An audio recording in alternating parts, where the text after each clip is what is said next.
If you're new here, my name is Selena, and this is Lena Irene.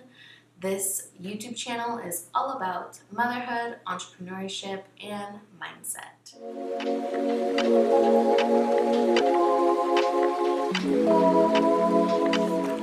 Hey you guys, welcome back to another Mindset Monday. I'm so excited to just keep going. I really enjoy empowering myself and others. If anybody resonates with this, I've already gotten a couple responses. Some of my videos have resonated with others, and that was the goal. Just if it resonated with one or two people, I am completely, if it resonated with even one person, I am so happy. So on today's Mindset Monday, we are talking about handling rejection and the fear of failure. And this one is so interesting to me because I feel like I keep overcoming this problem, but I think, it's just never going to go away. And that's okay. As long as you understand what you need to work on and you are actually, doing whatever you can, whether it's recording videos like I am, whether it's writing in a journal, which I also do. This is just my journey on shifting my mindset, okay? So I want to shift my mindset for the better, for myself, for my family, for my children, so they can see me taking action on the things that I know I need to work on. So that's kind of what this series is all about. The first thing I have down is to lower your expectations for others and raise your personal standards. So this is something I am catching myself this week,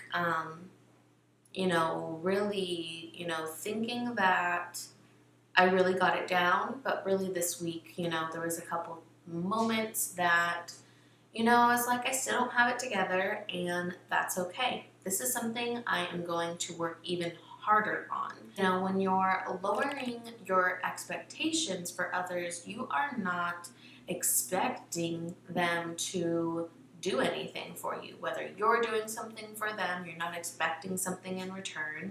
Maybe give them advice or, ask them not to do something. It could also be just with your children, lowering your expectations for them because they're still learning and you're still learning yourself too, but raise your personal standard. Something you can do is leading by example. Be the example for your kids. Be the example for your friends. Be the example for your family. Anybody that you're around that your expectations were a little bit too high, or you find yourself thinking that, friendships that have failed, or, business partnerships that have failed, be okay with it not working out that way, because only you have control over yourself. So you can't really expect anything from anybody else. Only you can raise your personal standards. Only you can act on what you want and what you need in your life. So you have control over your emotions. You have control over your actions. You have control over your mindset and your thoughts. Don't take things so personally. I had to slowly learn this over time, but I feel like I have it down for most people. Some people that I'm really close with, I still, have my moments, but, I don't have that many people that are close to me. I only have a handful of people that I'm very, very close with, and I still try to remind myself when, things don't work out, whether it's plans or, again, having too high of expectations, whatever it is, I only have control over myself. I shouldn't take things personally. You never know what someone else is going through, so definitely don't take anything personally. The fun is Jonah. Woo! Okay. I'm not seeing my eyes. I know. The sun is going down, so I'm trying to do this as quickly as I can. So lowering your expectations for others, but raising standards for yourself is simply having grace. Someone said, it was a mom on YouTube, I forget who said it, how they parent and having more grace when you are raising your kids, when you are learning and growing with your kids, you have to have grace because that's what's happening. You're learning and growing with them. We are always growing, we are always learning. I don't ever think that stops. Sometimes, it can feel like on some of your down days, it can just be like, man, another lesson, another this, another that. But it's okay, because I know that this process of just, getting to where I want to be in life,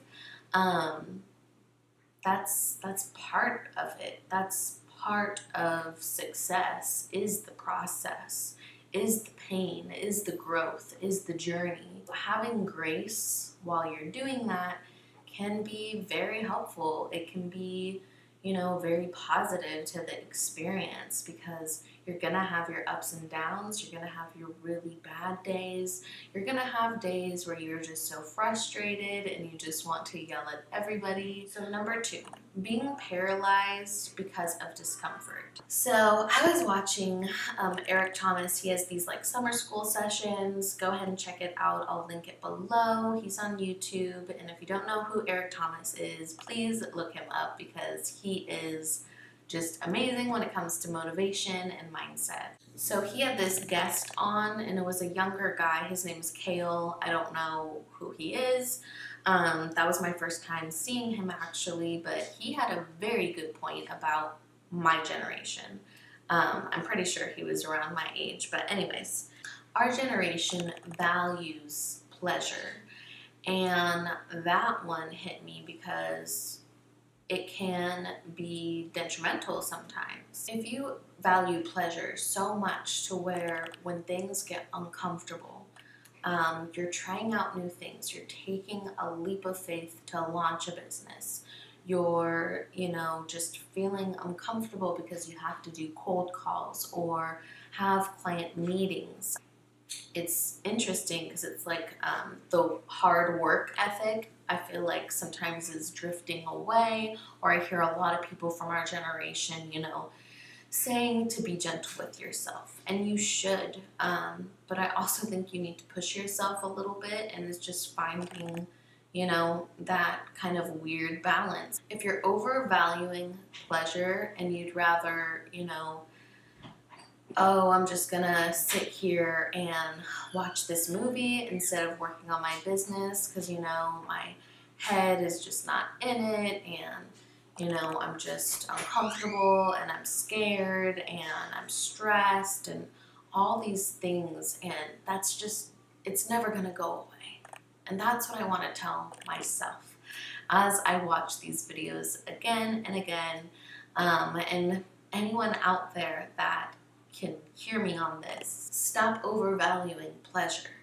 It's okay to, take a break every once in a while, but if you're not getting the things that you say you're going to get done day after day, then it becomes week after week, sometimes it could be month after month, being paralyzed because of discomfort, those are emotions, those are just feelings. That's just the feeling of discomfort. You're not physically uncomfortable.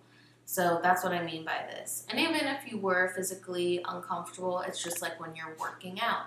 I know that when you're working out for a really long time, I hit my 30-minute mark, it starts to get uncomfortable, I start to feel that burn. Now I've kind of well, to an extent, of course, but I'm not gonna lie to you guys, but I have, kind of come up with a way to get comfortable with the pain, get comfortable with the burn, actually enjoying the burn because I know what it's going to do for me. So now I kind of have to work on, okay, apply that method, apply that mindset to other things, apply it to your business, I know that when I'm in a client meeting or, right when I send off my project, I don't know if they're gonna like it or not. I may be rejected. They may not say anything at all. They may completely ghost me, which has happened before. And I gotta be okay with that. No one owes me anything. So emotions can stop you, and discomfort is part of the process. So this is something I'm really working on, and I know this is something that, other people have a hard time with, because I hear other people talk about it all the time, and I'm seeing people in the comments of all the motivational speakers that I watch, and there's people out there that are hearing me and feeling me too when it comes to, feeling this analysis paralysis. So that's kind of what I wanted to go into next is emotions can just stop you, but discomfort is part of the process. So figure out however you need to use that mentality, whether it's like what I mentioned, working out, use that mentality and apply it to other things in your life. So analysis paralysis, I really like this term because you can definitely overanalyze. Analyzing yourself can be good, but being paralyzed, that feeling of being paralyzed, that feeling of being frozen, analysis paralysis is weird. You can overanalyze your business, you can overanalyze your website, you can overanalyze your parenting. All of these things, like this whole channel, is not for anyone, including myself, to overanalyze. It's for us to learn and to grow together and to try things and to do things, to learn, grow, try. Not getting stuck when you're actually trying to take action. So when you're taking action and you've planned to take a certain amount of action, whatever that is, or you're just, analyzing what you're doing and you're like, okay, I have to do this, this, and this. Be realistic with yourself. Try to remove the emotion when you are analyzing yourself. And I think Tim Ferriss said this, but to be able to, analyze yourself from just a very neutral point of view. You don't have any emotion in it, just, looking at the facts. What do you need to do to get where you want to be? Happiness over everything. Just don't get caught up in the little things. So number 3, last but not least, winners never quit and quitters never win. This was said by Eric Thomas. Neither is better. You just might not get what you want if you quit. Now, you definitely need to quit things that are just a flat out no for you. Quit things that, do not resonate with you, do not align with your goals. This term is specifically just quitting your goal, quitting your dream. You're always going to have that regret, and that is something that keeps me going. The regret. I don't want regret. I don't want to ever say that I didn't do something. And even when I quit, because I don't know if I would call it quitting because I didn't really quit, but I did take a very long break from my photography, like almost a year. And 2020 felt like it was eating me up. So, if I want to win, if I want to achieve my goals, this is not the time to quit. A lot of people say, right, when you're about to quit, that's when you win. You're one no away from a yes. Lastly, to just tie that up, is to be patient, study, try, learn. So just be patient, learn, try, do, learn, try, do, learn, try, do. Yeah, that's all I have to say today for Mindset Monday. Thank you so much for watching. If you like these kind of videos, please give it a thumbs up. Comment down below if you have any feedback, if anything resonated with you, if you liked, 1, 2, or 3 more than another. If one of these was just speaking to you, I would love if you comment down below. Remember that even if you are afraid of failure, it is okay. You can keep going. And, if you get rejected, if someone says no to you, that's okay, because it's one step closer to a yes. We got this week. Go out and kill it. From all this love, bask inside that alarm clock, but wake up.